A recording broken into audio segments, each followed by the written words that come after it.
நான் pass ஆகிறதும் fail ஆகிறதும் உன் கையில் தான் செல்வா இருக்கு. ஏய், இப்போலாம் நீ என்ன பேசுறேன்னு எனக்கு புரிய மாட்டேங்குது. சிப்போ, ஏதாவது பேசுறதுனா கொஞ்சம் தெளிவாக பேசு. I love you Selva. நான் உன்னை கல்யாணம் பண்ணிக்கணும்னு ஆசைப்பட்றேன். என்ன விளையாடுறியா? நான் என்ன குழந்தையா? விளையாடுறியான்னு கேட்டுட்டு இருக்க? எவ்வளோ சீரியஸான விஷயம் சொல்லிட்டு இருக்கேன். நீ என் ஃப்ரெண்டோட தங்கச்சி, எனக்கும் தங்கச்சி தான். ஒழுங்கா சொல்கிறேன், வண்டியில் ஏறி வீட்டில் விட்டு கிளம்புறேன். உன் தங்கச்சியால வண்டியில் ஏற முடியாது செல்வா. ஏய் பைத்தியம், மென்டல்! நீ இப்படி பேசுறது தெரிஞ்சா அண்ணனுக்கு எனக்கு எவ்வளோ பிரச்சனையாகும் தெரியுமா?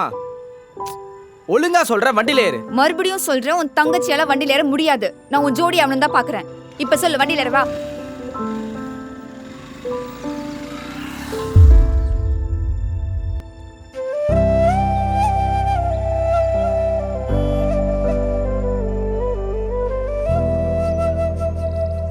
இந்த ஷார்ட்ஸோட ஃபுல் வீடியோ பார்க்கணும்னா கீழே இருக்க ப்ளே பட்டனை கிளிக் பண்ணுங்க.